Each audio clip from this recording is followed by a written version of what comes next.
Be'ezrat Hashem, ce jour de Shavuot, est le jour où nous recevons la Torah. Maintenant, il faut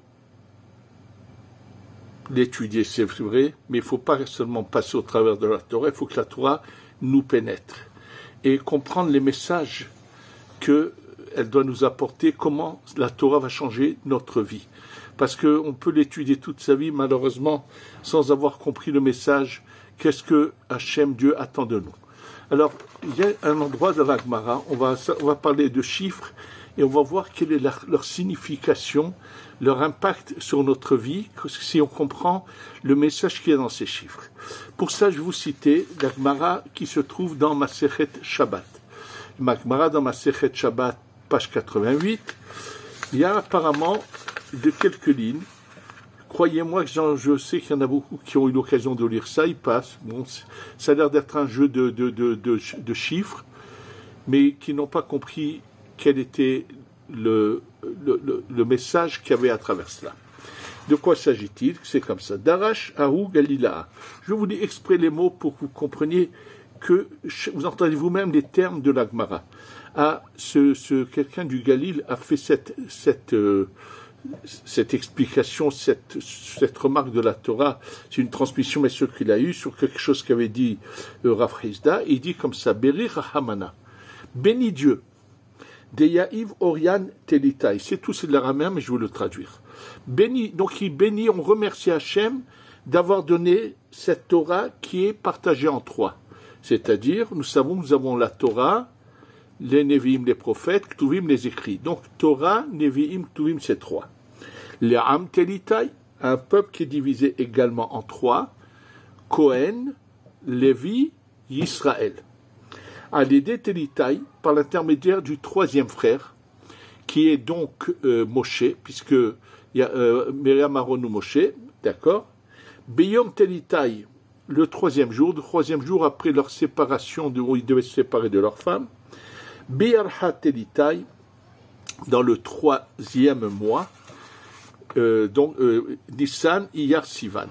Et sachez que ça ne se termine pas là, dans la Gemara, c'est ce qui est marqué, mais il y a d'autres endroits dans le Midrash où ça continue. Ce qui est, pas seulement ça, Moshe vient de la troisième tribu. Et la Torah est appelée Emet, 3 lettres.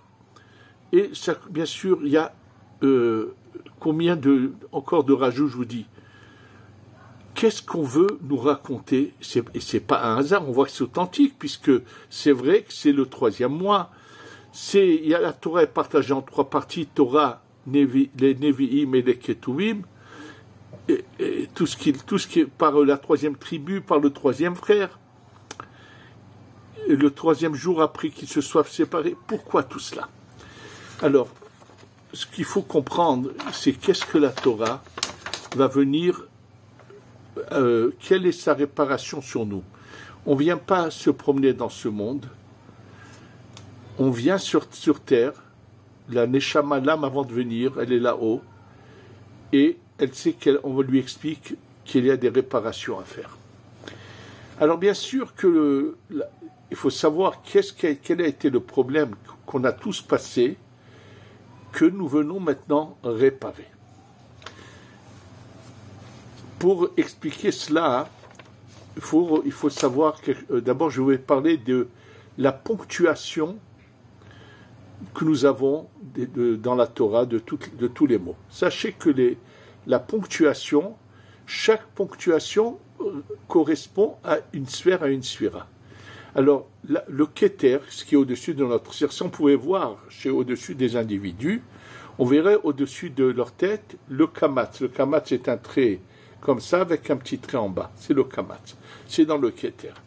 Dans la tête à la droite, nous avons la Chochma. La Chochma, c'est un patar. C'est comme un vav allongé. À la gauche, nous avons le Tséré. Le Tséré, ce sont 2 points, un à côté de l'autre. Le mot Tséré vient du mot Tziyur, dessin.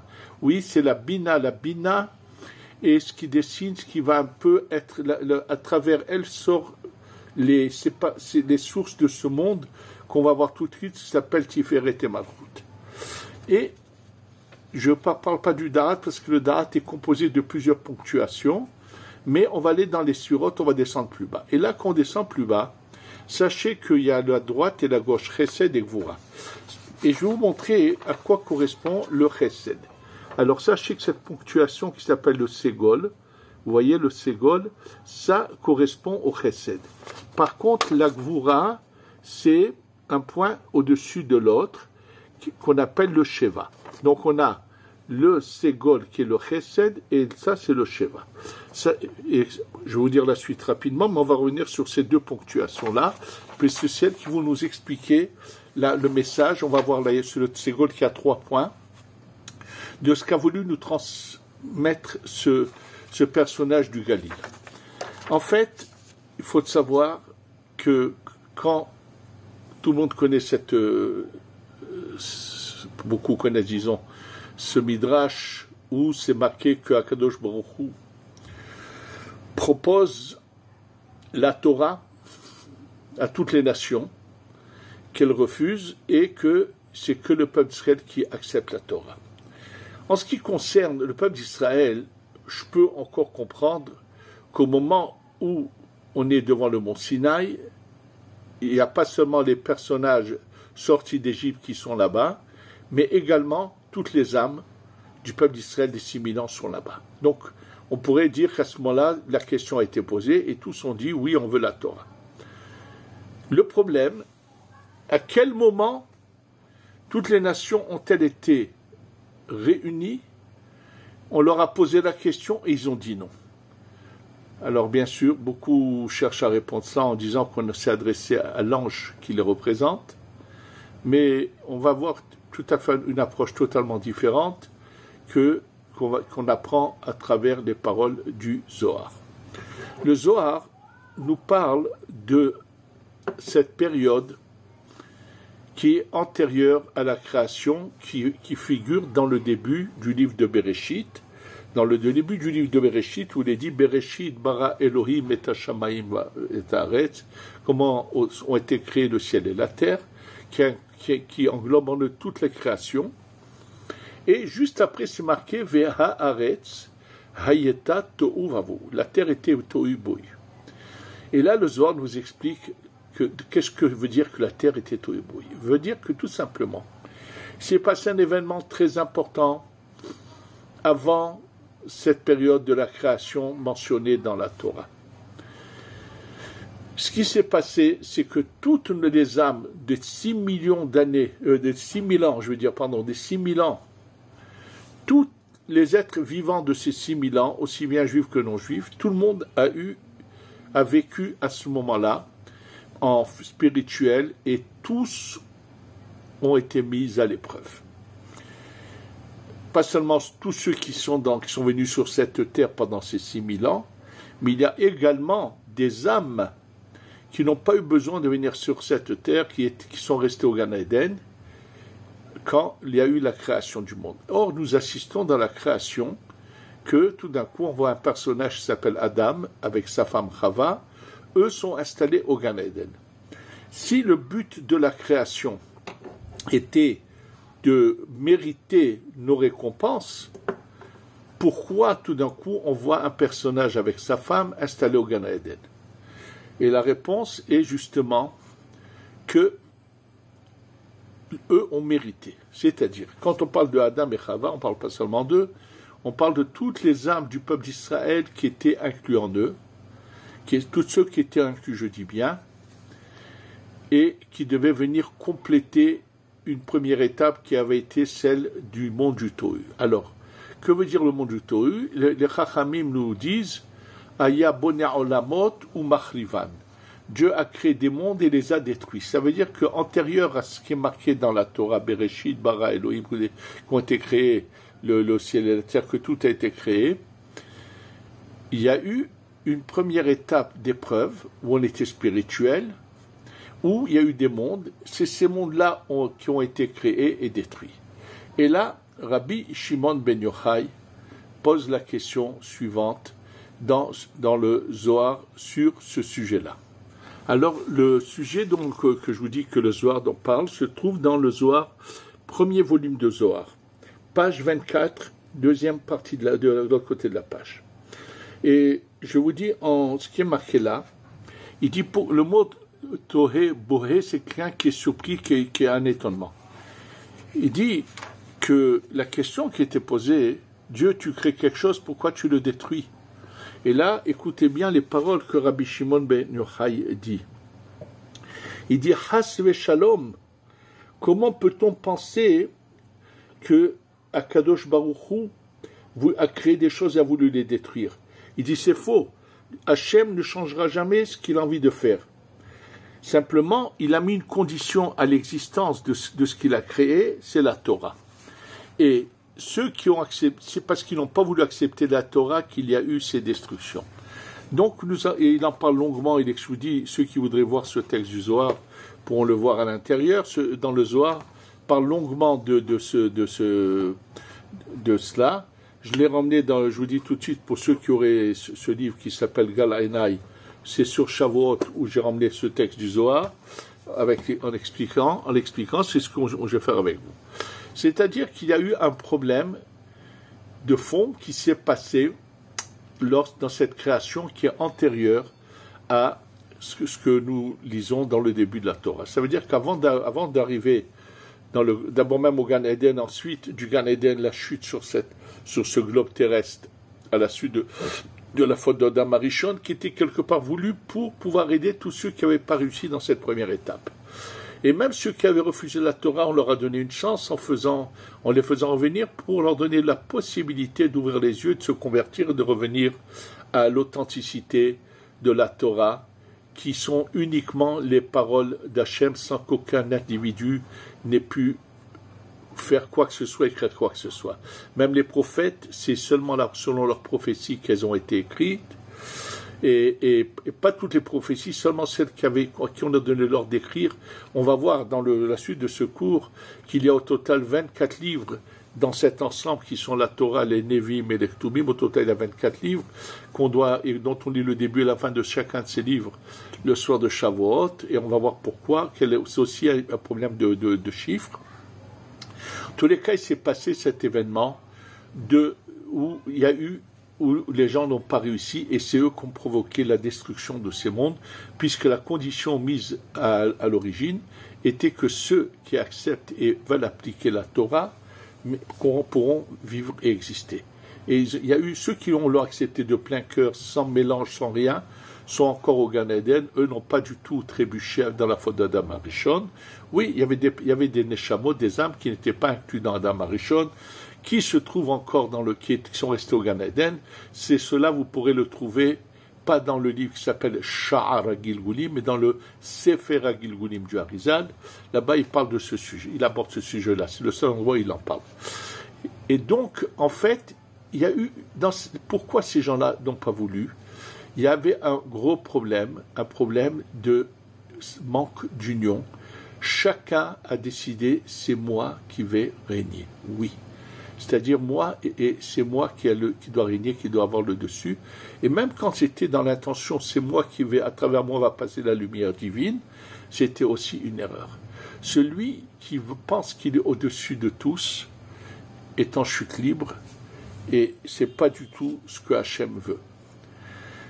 Donc il y avait un manque, il n'y avait pas donneur et receveur, quelque chose qui les unit, mais la définition des 7 sphères avant dans le monde du Tohu sont une au-dessus de l'autre et non pas droite, gauche et centre.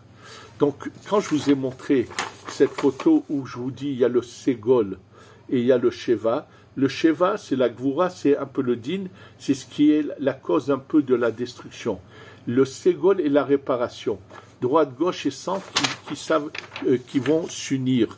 Ça veut dire que chacun va savoir donner et recevoir et s'unir avec le prochain. Oui, ça c'est la réparation. C'est marqué d'ailleurs que dans le Zohar, dans les écrits du Harizal, que cette destruction de ces mondes a eu lieu parce que Kol Echad Amar Anim, alors chacun dit c'est moi qui vais régner. D'ailleurs, on le voit qu'à chaque fois que quelqu'un pense qu'il est plus intelligent que tout le monde et qui veut aller contre le courant et dire tout le monde s'est trompé, il n'y a que moi qui sais, Dans tous les cas, ce genre d'attitude c'est arrivé à montrer que celui qui agit ainsi s'est trompé.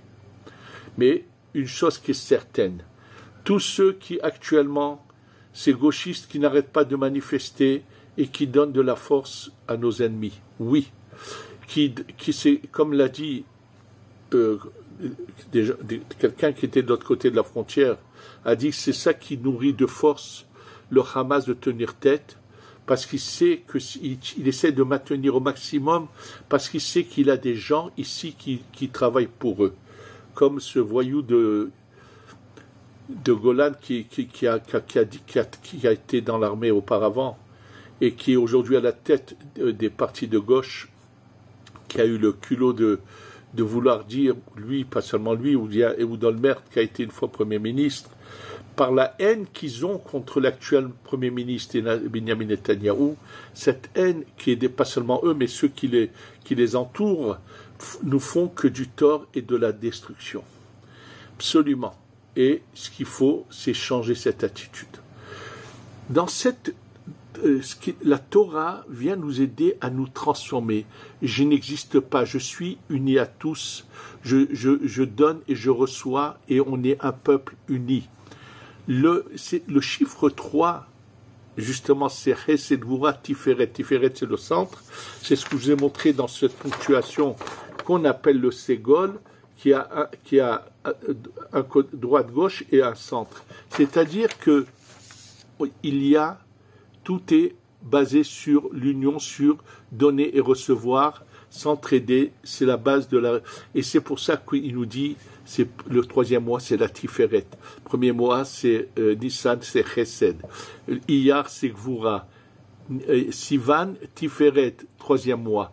Troisième tribu, c'est pareil. Ce chiffre 3 qui est constamment mentionné, c'est pour nous dire, réfléchissez, comprenez que la Torah est venue pour qu'on se fasse de la réparation.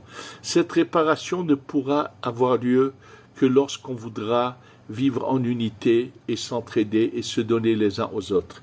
Et non pas, comme actuellement nous assistons, malheureusement surtout, comment on appelle ça, j'ai vu récemment aux États-Unis, chaque petit rabbi qui a une petite communauté, tiens, il a peur qu'il se sauve. Il y en a un qui a osé dire c'est honteux les propos qu'il a eus. Il se trouve à Monsey, près de New York, où il a mis en garde ses chassidim, surtout n'acceptez pas des vols gratuits de El Al pour aller voir Israël, pour éventuellement vous installer là-bas. Et bien sûr, ils ont toujours ce slogan tordu de Erev Rav, de anti-sémites qu'ils appellent anti-sionistes. Et qu'est-ce que c'est? Je suis ici roi dans mon petit château, dans mon petite parcelle, je veux rester le roi. C'est-à-dire, si vous partez, je ne serai plus le roi. Ça, c'est faux, c'est pas la Torah. Même il peut l'appliquer, il croit qu'il fait la Torah, il est à côté. C'est pas ça du tout. Et ça, ce message se trouve dans ces quelques lignes de la Gemara que je viens de vous lire, où nous voyons comment on appelle ça, où nous assistons à un message qui est la réparation. D'ailleurs, la Rizal explique que avant la destruction, les sphirotes étaient une au-dessus de l'autre, Chesed, Gvura, Tiferet, Netzach, Hod, Yesod, et que dans la réparation, elles se placent droite, gauche et centre. Chesed à droite, Gvura à gauche, Tiferet au centre. Je vous dis la ponctuation de la Tiferet, c'est le Cholam se pointe au-dessus des lettres. Ensuite, à droite, le Netzach, c'est le Hirik. À gauche, c'est le point qui est au-dessous, qui est I. Et à gauche, c'est le Kubutz, 3 petits points. Et au centre, plus bas, le Yesod, c'est le Shuruk. Shuruk, c'est un vav avec un point au milieu. Et le mot Shuruk vient du mot Kesher, union. Le Yesod unit les choses des uns aux autres. Voilà, ça c'est déjà ce message qui est transmis. Et il faut qu'on se rappelle une chose, que nous sommes tous, nous les Béné Israël, les enfants de la Malchut. Pour comprendre ce que ça veut dire que nous sommes les enfants de la Malchut, de la Hatzilut, je vais vous dire les paroles qui sont mentionnées dans la Gemara. Dans la Gemara, à plusieurs endroits, il est dit En ben David ba achiechlu kol haneshamot shebaguf. Ben David, le Mashiach, ne viendra que lorsque se finiront toutes les âmes qui sont dans le corps. Qu'est-ce que cela veut dire? Rashi nous définit d'une manière tellement simple ces choses qui sont mentionnées dans la Kabbalah. Il dit Otsar Yeshlemala Vegouch. Il y a un emplacement là-haut qui s'appelle corps, dans lequel sont mises les Neshamot. Alors sachez qu'il s'agit de la même manière que dans ce bas monde, il y a un père et une mère qui s'unissent, et dans le ventre de cette maman, il y a un bébé qui va finalement sortir. Sachez qu'il y a quelque chose de semblable spirituellement là-haut. Dans la fin du monde de la Hatzilut, il y a ce qu'on appelle Tiferet et Malchut, ce sont des lumières de l'infini qui descendent. Il y a un corps qui s'appelle la Tiferet ou Zad et Hatzilut, il y a plusieurs manières de l'appeler, c'est un peu l'image du soleil, qui est le côté masculin, et toutes ces âmes qui étaient dans Damarishon, qui sont tombées et qu'on récupère et qu'on fait revenir, doivent ensuite rentrer dans ce qu'on appelle la Shechina, qu'on appelle la Malchut, qu'on appelle également Knesset Israël. Knesset qui veut dire Rassemblement d'Israël. Oui, maintenant il faut savoir que donc, nous sommes les enfants de la Malchut, et nous avons l'obligation. Alors d'abord une maman veut voir tous, un père et une mère veulent voir leurs enfants unis. Quand on vous dit Banim Atem Ladonai Elohechem, vous êtes les enfants, Banim, vous êtes les enfants de Dieu votre éternel, Ladonai Elohechem. Il y a deux noms, pourquoi? Ben oui, parce qu'il y a cette partie du luminaire qui est masculine, qui a transmis qui s'est unie à un luminaire inférieur qui est féminin, et qui a finalement donné naissance à ces âmes qui sont descendues.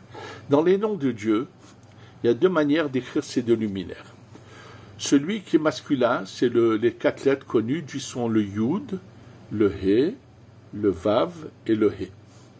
Oui, 4 lettres, le Yud, le He, le Vav et le He, qui ont la valeur numérique de 26. Mais vous avez une autre manière d'écrire le nom de Dieu, comme on le dit, qui sont Aleph, Dalet, Nun, Yud. Je répète, Aleph, Dalet, Nun, Ado, je ne vais pas dire le nom maintenant.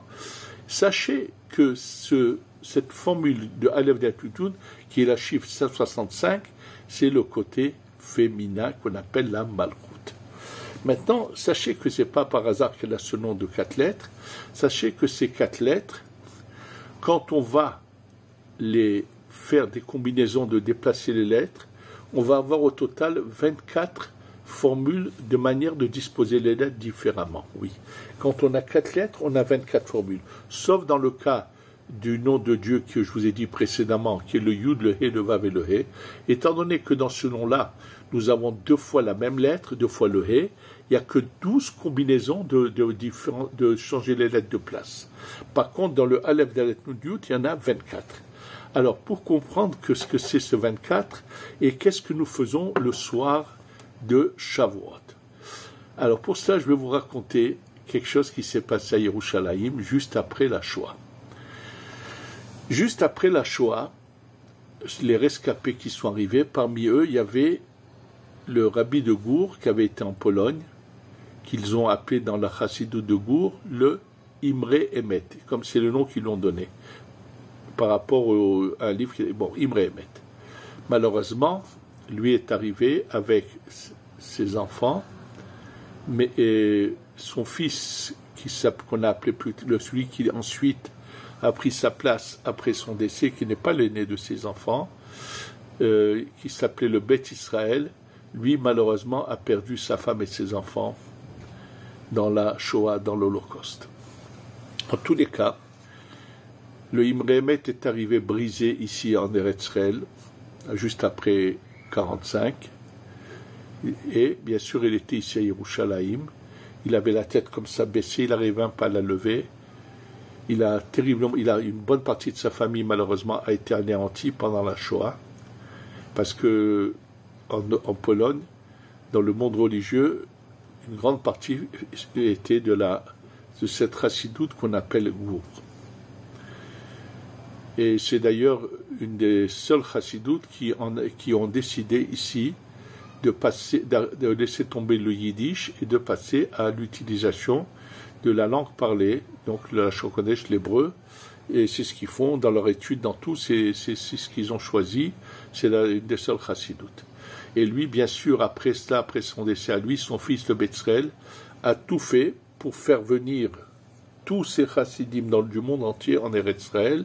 Lui, quand venait le voir des chassidim, il leur disait, vous voulez être mes chassidim, envoyez-moi vos enfants.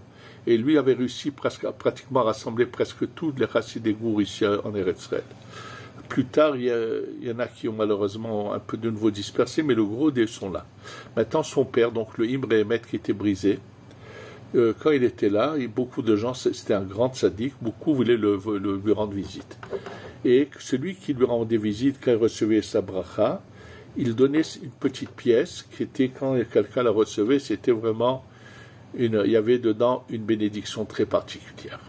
Parmi ceux qui ont voulu le voir lorsqu'il est arrivé après la Shoah, il y avait quelqu'un qui est devenu plus tard le Rosh Yeshiva de la Yeshiva de Porat Yosef, qui s'appelait le Rav Yehuda Tzadka. Rav Yehuda Tzadka, Zecher Tzadik Vekadosh Livracha, qu'on a eu la chance de côtoyer, de connaître et de voir, et j'ai même eu la chance de l'avoir eu, qu'il soit le sandak d'un de mes enfants. Oui, Rav Yehuda Tzadka qui était une lumière de sainteté, de grandeur, et on a des preuves un peu à cela. Il l'a reçu en révélation dans un de ses rêves. Le Ben Ish Chai est venu lui dire, sache que je suis une partie de ma neshama revenue en toi pour réparer le fait que je ne sois pas venu m'installer en Eretz Israël, absolument.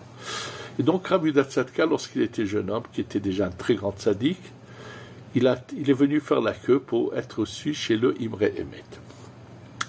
Et lorsqu'il rentre, il est déjà à 11h30, ou même minuit presque, parce qu'il recevait très tard, je ne sais pas à quelle heure les gens. Quand il rentre, pour quelle raison, je ne sais pas, mais le Imre Emet lui dit, dis-moi, tu sais la raison pour laquelle, dans le traité de Shabbat, ça veut dire, vous savez que dans le chasse, nous avons plusieurs, qu'on appelle des masertot, Brachot, Shabbat, Ta'anit, Megillah, ce sont les noms de chacun de ces traités du Talmud Babli, et le traité de Shabbat a 24 chapitres. Il lui a dit, tu pourrais me dire pourquoi? Bien sûr, on sait que c'est Rabbeinu Kadosh qui a écrit les Mishnayot avec Ruach HaKodesh, avec les révélations, et il a exprès divisé chaque Masechet en un nombre précis de chapitres, et Shabbat 24. Il lui a dit, tu peux me dire pourquoi le traité de Shabbat a 24 chapitres, et si tu me donnes la bonne réponse, je te donne une petite pièce. Alors bien sûr, il ne savait pas, il lui a dit, est-ce que je peux aller et revenir? Il lui a dit, oui, de toute façon, il y a du monde qui attend, tu n'as qu'à revenir, et emmène-moi la réponse. Rav Tzadka, qui sort de chez le rabbi de Imre Emet, de Gour, à ce moment-là, se réfléchit à qui il peut poser la question à minuit, au milieu de la nuit.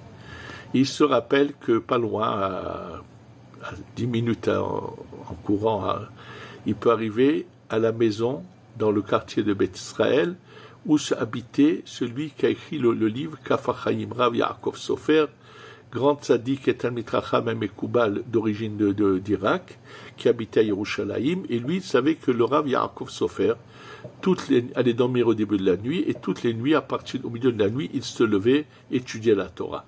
Donc il se dépêche d'aller là-bas, il arrive et il frappe à la porte. Bon, alors bien sûr, l'auteur du Kaf HaChaim, le Rav Yaakov Sofer, lui ouvre la porte. Ah oui, qu'est-ce que tu veux?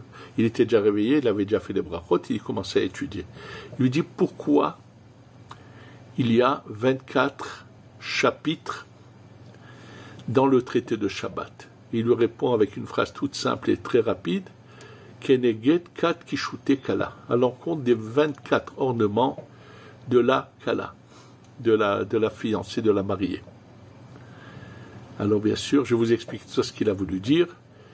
Le Rav Tzadka, qui était jeune homme à ce moment-là, se dépêche de repartir et il dit ça au rabbi de Gour, Imre Emet, qui lui donne cette pièce en question.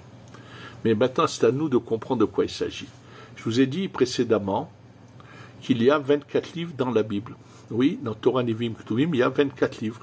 Bereshit, Shemot, Vayikra, Bamidbar, Devarim, ça fait 5. Ensuite, Yoshua, Shoftim, et ainsi de suite. Au total, nous avons 24 livres entre la Torah, les prophètes et les écrits. Au total, il y a 24 livres. Et le soir de Shavuot, on a l'air de faire ça en une sorte de résumé. Je comprends. On commence Bereshit, le début de Bereshit, la fin de Bereshit.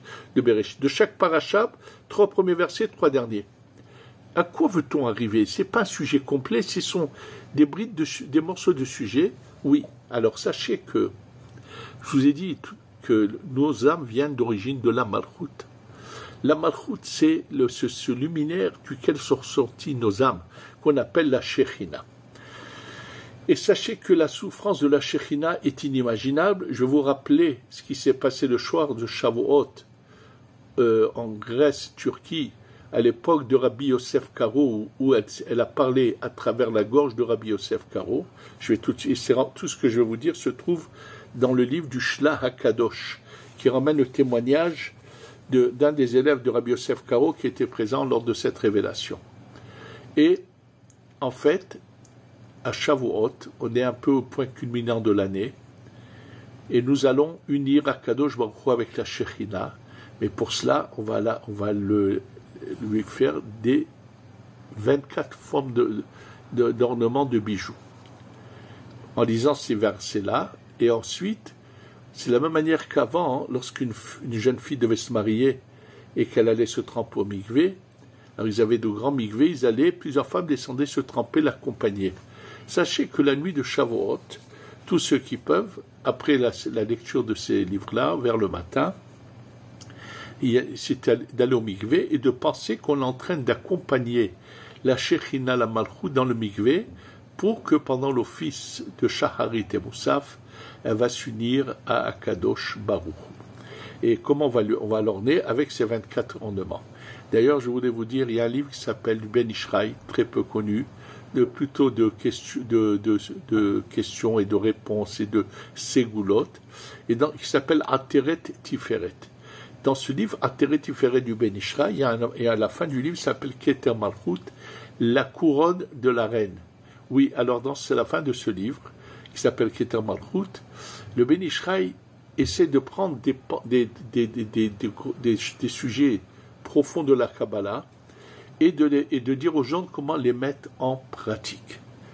Ça veut dire, nous on n'est pas à la Malchut, alors vous allez comprendre que oui, en mettant les choses en pratique chez nous, on peut arriver à cela. Je vous donne un exemple. Nous disons chez les Sfaradim, vous verrez tous le faire, que lorsqu'on récite ce psaume de Ashrei Yoshua Vetecha, lorsqu'on arrive à l'endroit où on demande à Hachem de nous donner de quoi vivre la parnassa, qu'est-ce qu'on dit à Kadosh Baruch Hu? Potea het yadecha uftema, umasbia et rassasie chaque vivant de son désir. Mais qu'est-ce que nous faisons? Nous ouvrons les mains comme ça en disant cette phrase. Et la question est qu'on lui dit à Kadosh Baruch Hu, ouvre tes mains, et nous on ouvre les mains. Alors le Ben Ishraï donne 2 réponses là-dessus. Une d'entre elles, c'est qu'on ouvre les mains pour recevoir la bracha. Mais la deuxième réponse que dit le Ben Ishraï, qui s'appuie sur des enseignements de nos sages, c'est on dit Adonai Tzilcha, tu es l'ombre de là-haut. C'est Dieu est ton ombre, ça veut dire que ces gestes que nous faisons ici ont une répercussion là-haut. Étant donné qu'on dit à Kadosh Baruch Hu, ouvre tes mains, alors nous on fait le geste d'ouvrir les mains. Ça veut dire que nous faisons des choses dans ce bas monde qui peuvent avoir un effet, une répercussion là-haut.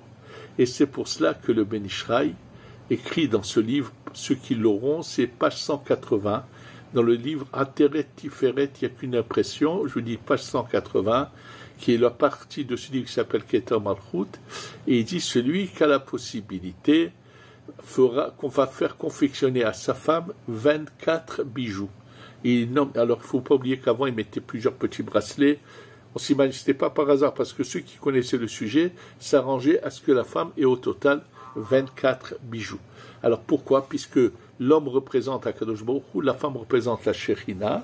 C'est pour ça que la manière dont un homme parle à la maison et qu'une femme parle à son mari, ici le font de manière dans la sainteté, comme ça se doit se faire, ça représente la discussion là-haut de je crois que la Shekhinah. Et donc, je vous donne cet exemple pour vous dire. Alors, le soir de Shavuot, nous devons lire, parce que le soir de Shavuot, on veut que une fois qu'il y a eu, on est sorti de la galoute de l'Égypte, on est en Eretz Israël et on va recevoir la Torah. Ça va être le moment de l'union totale entre Akadosh Baruch Hu et son peuple, qui est représenté par la Shekhinah, qui est la maman de toutes ces âmes.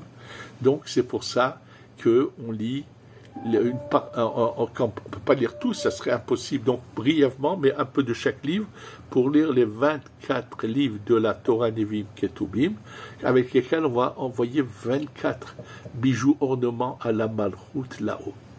Et donc maintenant, on peut comprendre pourquoi.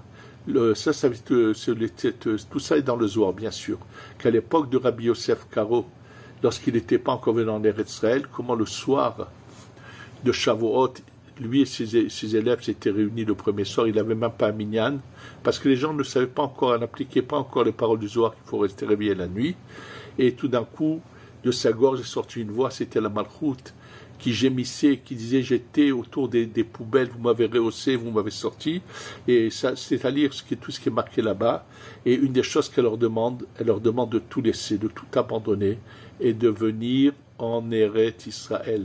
La plus grande joie de la Malchut, c'est de voir ses enfants revenir à la maison. Je pense qu'il y en a beaucoup qui n'ont pas encore compris que quand le Mashiach va venir, je les plains s'ils devront rester en stand-by longtemps, et il leur dira, mais vous avez voulu votre petit coin là-bas, ou à Monroe, ou à Muncie, ou à New York, ou à Mexico, ou partout dans le monde, eh bien, vous allez attendre un peu, je les plains. Et sachez que beaucoup de gens se sont plaints après la Shoah que les rabbanim ne leur ont pas dit de quitter l'Europe et de partir. Ce qui est faux, il y en a qui l'ont dit, mais disons que la voix ne sait pas bien faire entendre.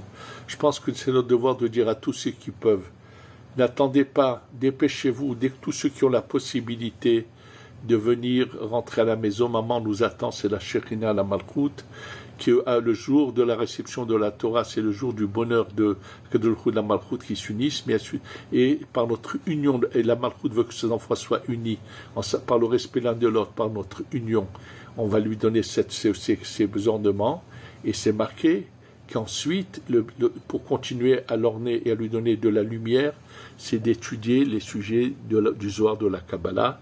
C'est pour ça qu'il y a la lecture de la Hydra. C'est pour ceux qui ne savent pas étudier la Kabbalah de lire au moins ce passage du Zohar qu'on appelle la Hydra. Parce que Be'ezrat Hashem, on va honorer la Malchut et elle va bientôt se révéler à nous avec la venue du Mashiach et qu'on ait bientôt le Beth Amikdash, Shibane Bimera Beyamenu. Amen ve Amen.